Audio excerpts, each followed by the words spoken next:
Good afternoon guys, welcome ulit sa aking YouTube channel. Maaga tayong mamimili para maaga tayong magluto. Chicken roast. Ilalagay natin ng patatas at papalamanan natin sa loob ng sari-sari sa loob ng tiyan ng manok. Ano ba? Pagdating ko walang amo, walang gamit na sa labas, pero merong mga nakasulat doon. May darating before 2, kaya nagmamadali tayong bumaba para mamili na tayo ng manok habang bukas itong grocery. At gagawa pa tayo ng marbe ulit. Paborito kasi ni Elisa yung marbe. Minimerienda nila yun sa hapon. Okay guys, dito na tayo sa palengke. Malamig pa rin at kulimlim, malakas ang hangin.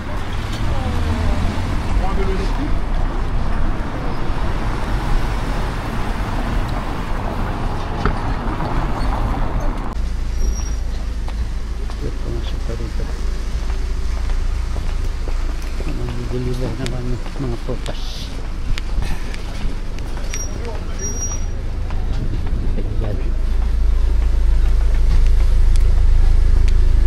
1:30 pa naman ngayon.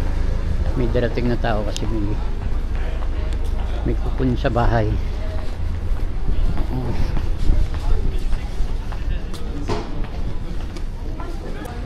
Okay guys, nakapamili na tayo. Balik na tayo sa trabaho at linis muna tayo bago tayo magluto. Maaga pa naman para makapagluto pero pagdating ng alas 6 luto na to. 1 oras kalahati lang to, or 1 hour and 45 minutes luto na to. Okay guys, tayo. Sinasalubong ko na yung sasakyan sa pagmamadali. ay. Kailangan makapatapos tayo ng trabaho bago dumating ng alas 6.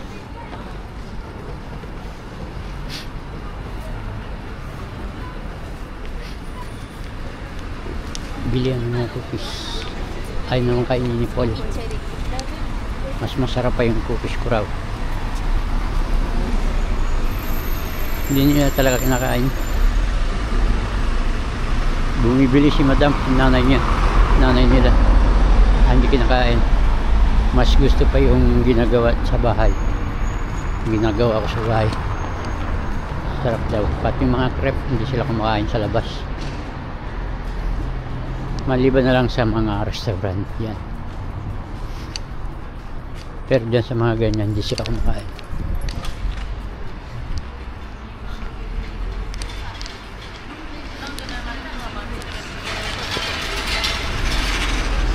Marami pa tayong gagawin.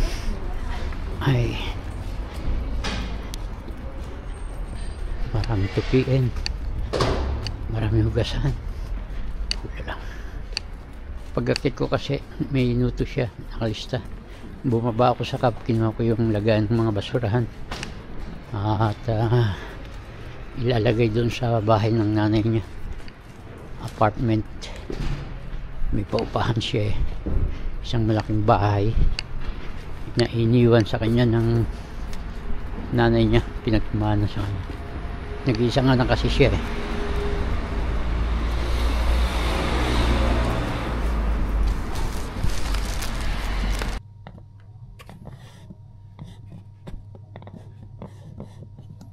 Yan guys, sisimulan na tayo sa pagmamarinig ko nitong yung manok. Lagyan muna tayo ng konting olive oil. Pipigaan natin ng lemon.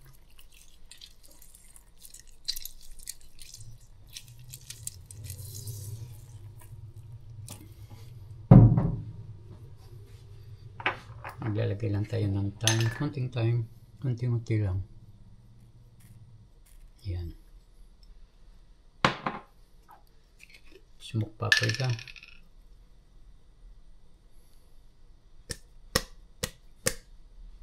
Wala nang laman.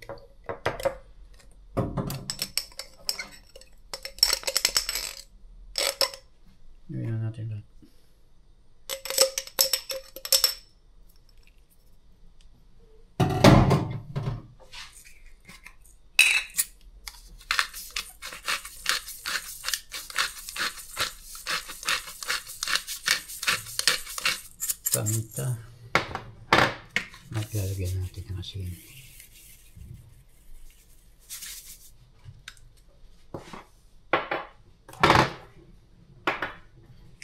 Ilagay natin ng olive oil.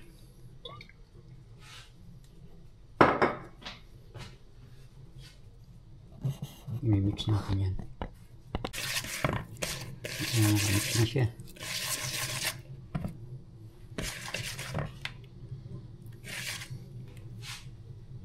Lagyan natin ng konting thyme.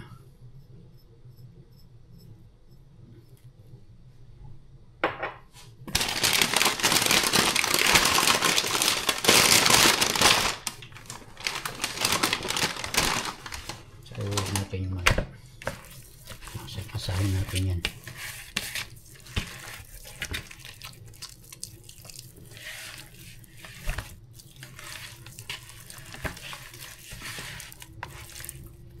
Pasok natin sa loob. Yan yung may tayo.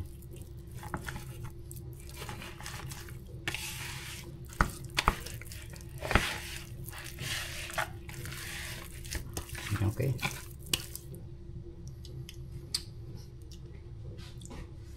Bigyan pa natin ng konting lemon.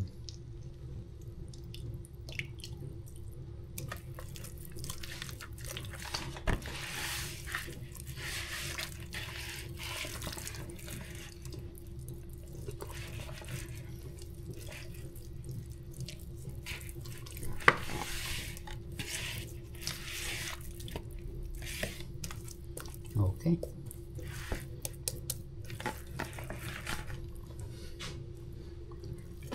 Mamaya ilalagay natin sa oven yung mga 430. Yan na siya guys. Mamarinate muna natin siya. Mga 1 oras kalahati sa oven lang yan. Mamaya na natin sasalang sa oven. Okay guys, ilagay na natin sa fridge.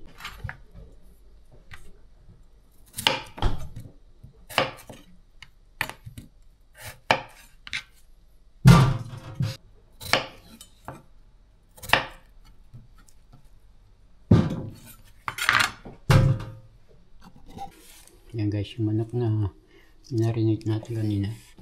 Ilalagyan natin ng tanlad. Lagyan natin ng bawang. At lagyan natin ng isang slice na lemon. Alisin natin yan dyan. Ilalagay natin dito yung patatas.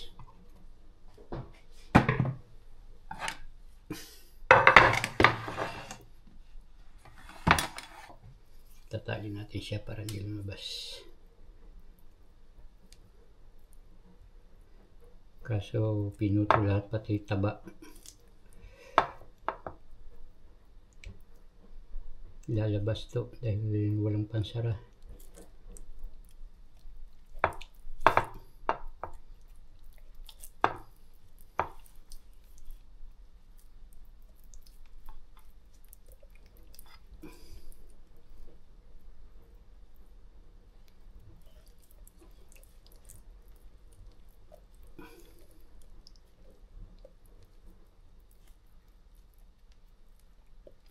Okay. Okay.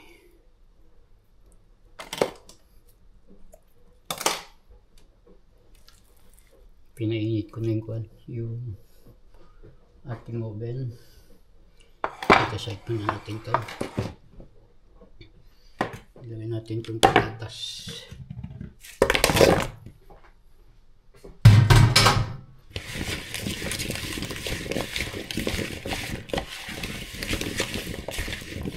Ayan guys, lagyan na natin ng konting asinan tsaka paminta.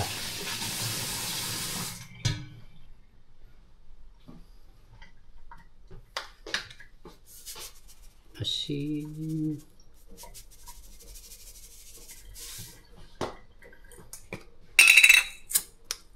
paminta,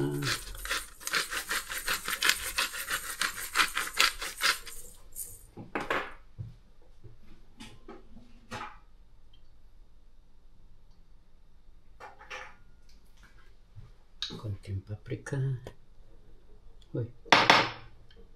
Ay, lumabas ng paprika.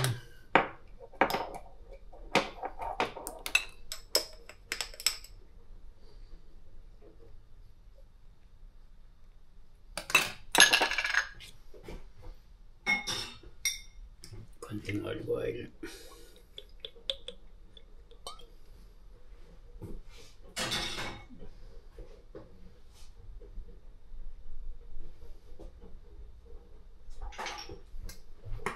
From Marie de Provence.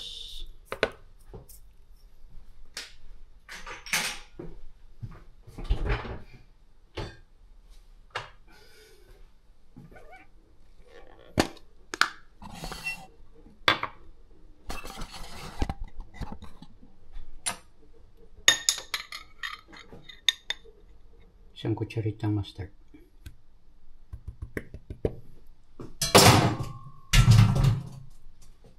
Slice of lemon, plus of lemon. Oh, yeah. Isin natin yung buto. Haluin natin.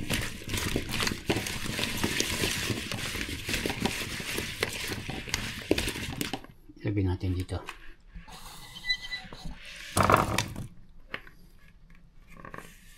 Ilagay natin yung sauce. Okay.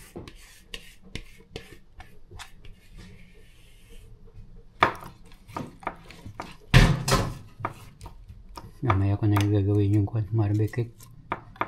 Wala ng oras, kailang importante to. Meron pa naman doon. Magat lang tayo na kamay.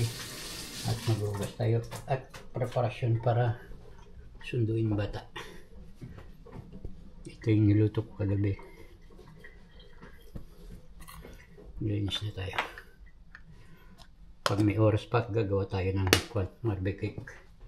Paborito ni Elisa ni.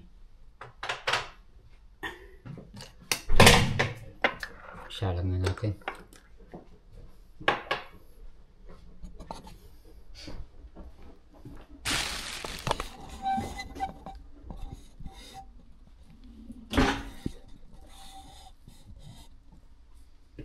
Nakaset na yan. Pinagsan ko na yan.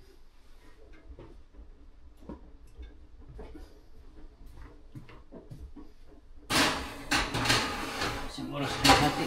Luto yan. Pero titignan natin yan. Balitalin natin. 4:30 na. Susundo na tayo ng bata. Si Batang Paul na makulit.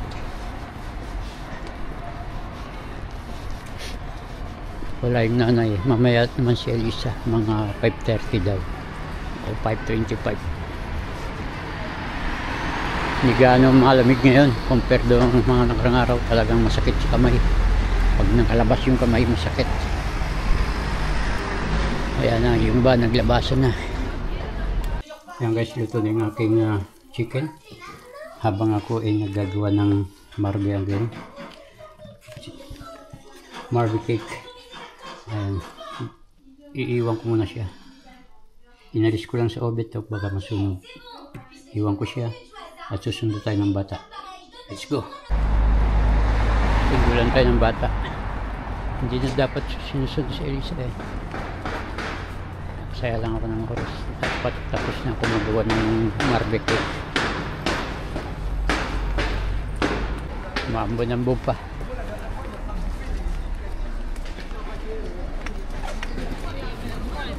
Ayan, nabasa na.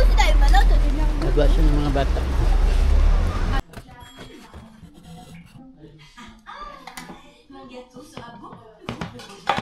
Ang ingay nyo. Lollipop.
Ayan guys, sinalang ko na yung cake na ginawa ko.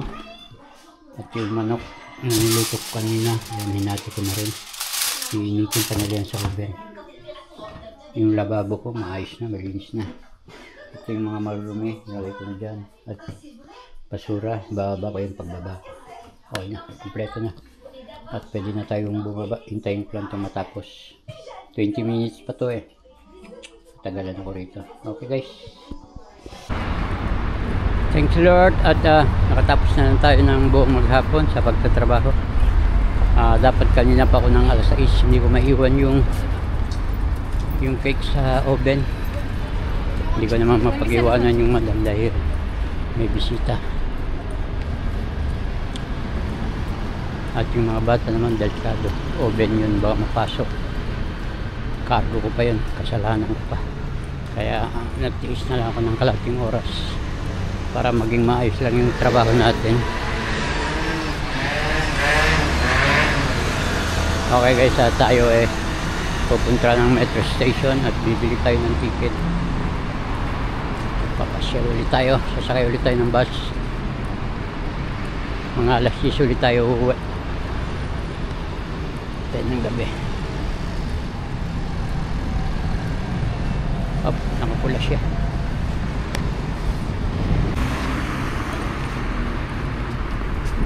Halo?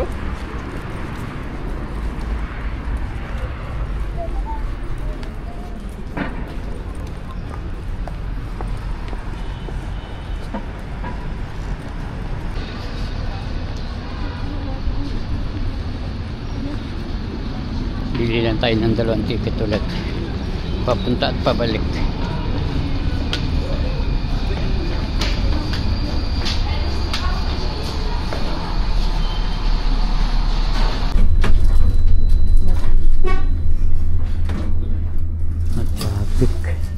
Rush hour, alas 7.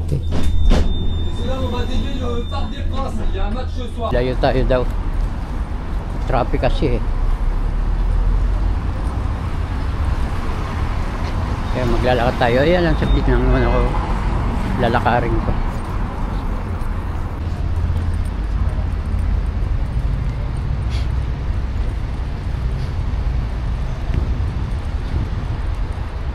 Lalakad tayo dun. Dito tayo dadaan sa ano, sigurado sa pedestrian. Huwag tayong dadaan sa ano, baka tayo mabangga. Wala tayong laban dyan. Yan, restaurant.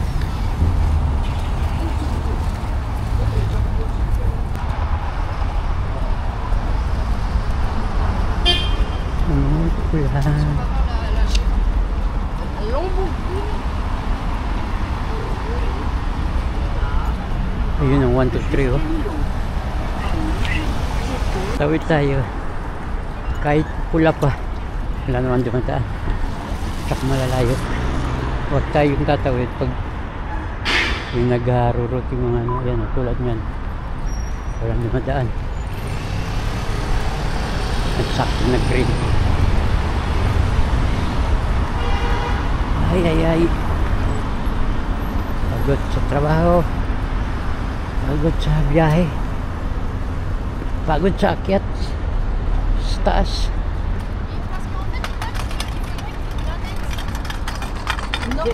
Walang bus. Walang bus 132. Wala doon yung kwan. Lumipat yung stasyon dahil nakatambay yung mga pulis doon. Wala doon yung mga bus na 123 na sinasaktan ko. Dito tayo mag-aabang sa malapit sa Carrefour para sigurado. Dito dumadaan din yun nga. 123. Wala na, late na tayo. Nagutom na yung misis ko doon.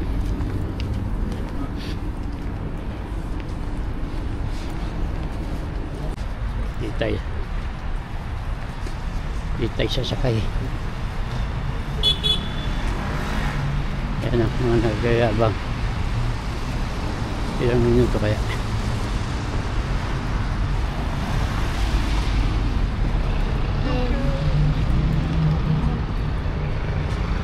Abret. Yes yung. Saan kayo? Ayan guys, walang bus. 1, 2, 3. Pinuntahan ko yung lugar na binababaan ko, wala rin. Kaya naglalakad na lang ako. Titingin tayo dito kung meron dadaan na ibang bus. 241, meron ditong dumadaan. 241. Sasakay tayo. Ay. Umuulan pa naman. Ano kaya meron? Bakit walang 1, 2, 3? Malayo-layo na yung nilakad ko. Ito lugar na to, Stade de France, Stade de Roland Garros. Yung lugar na yan, yung loob na yan, may mga hotel dyan. Yan.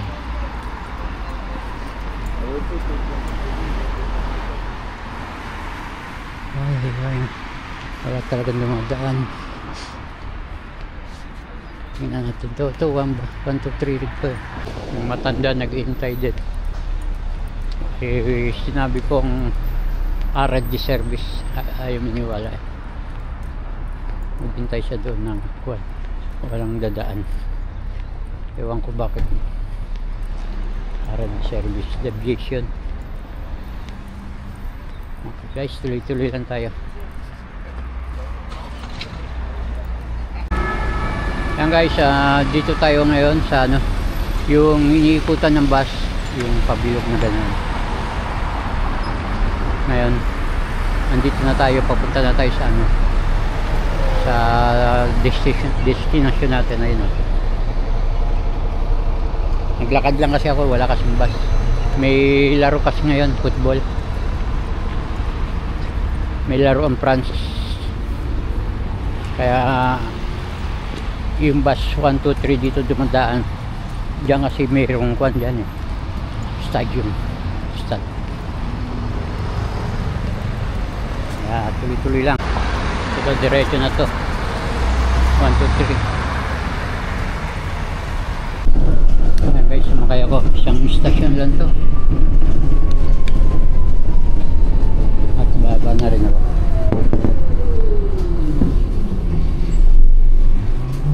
Ayan o. Pag-ikot. Ayan, baba na ako. Saglit na lang.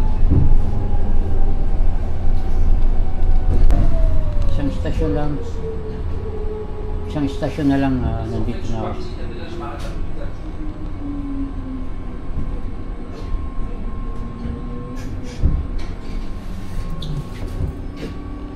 Okay, baba na ako.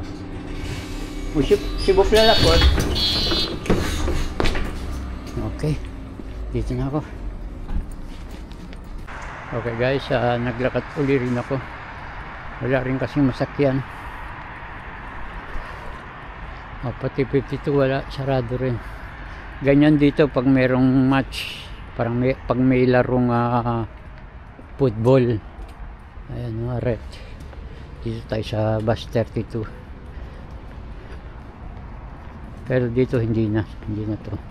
Dahil papunta na ng Paris to dito kasi ang pwesto ng laro sa lugar na to. Kaya walang bus, mga bus dito. Ganyan katindi dito sa pagdating ng football. Kanina may kasaway akong matanda, marami siyang kwento. Yung iba naiintindihan ko, yung iba hindi. Meron daw siyang kasamahan sa trabaho, Pilipino. Mababait daw ang mga Pilipino, masisipag, sabi matanda. 69 years old pero ang lakas maglakad. Tawa nga ako, madaldal yung matanda. At meron akong kasabay sa kakwentuhan. Ang layo ng nilakad namin pero ang bilis niyong maglakad. Mababait daw, masisipag ang mga Pilipino sa pagdating sa trabaho. Okay guys, dito tayo sasakay ng bus 32. Wala rin bus 32. Patay tayo nito.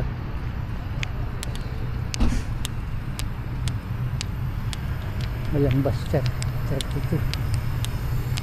Matindi ang kwan dito, yung pagdating ng football. Anong sasakyan natin? Ito at ang 32, ang 52. Dito tayo. Makikita nyo yung mga pulis na yan, nakabang. In case na marang magkagulo, nandyan sila, nakatambay. Madaling puntahan. Saan kaya tayong biyahe? Wala ang bus 52. Ewan ko. Ano natin ilang minuto itong bus 52. Wow, 18 minutes. Magpipisi tayo. Wala rin. Patayin na natin ito. Patayin na natin itong 18 minutes. Dito tayo sa ano. Sa PC. PC 1. Bus PC. Tapos baba tayo ng Bilamuet, Pok de Bulon. At maglalakad lang tayo. Malapit lang tayo doon.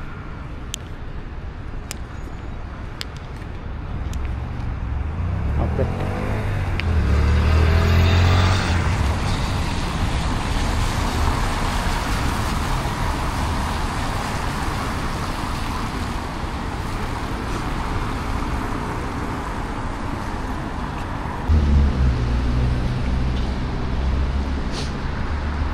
Anong bus yun? Bus PC ito yun. Yung mga nakarating na PC. Dito dumaan PC sa likod. Sayang hindi ko naabutan ng PC nga. Sayang. Dito naabutan yun. Dito dumaan sa likod.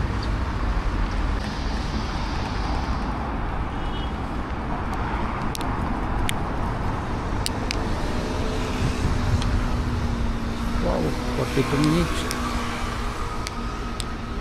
52. Ayan, 52 doon. Dito natin tayo sa 52.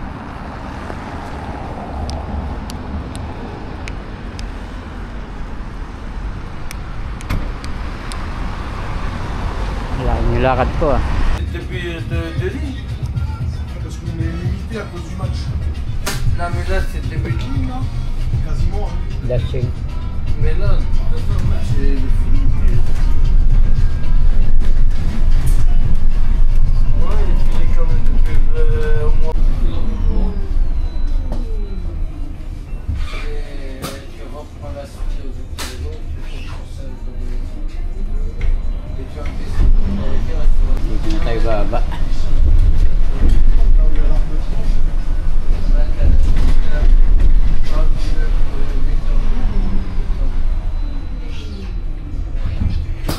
Merci, monsieur.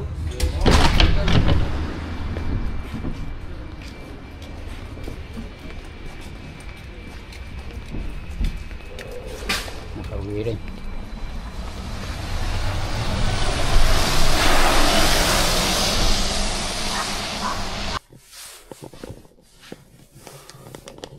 Okay guys, dito na ako. Ang haba ng lakad, umakit pa sa taas. Okay guys, nandito na aking video. At kaya pala walang bus. Merong larong football. France at saka Monaco ang naglalaro. Kaya ganun. Hanggang dito na aking video. Maraming salamat muli sa inyong panonood at suporta. Good night and God bless po. Bye bye. Ayan ang lugar namin.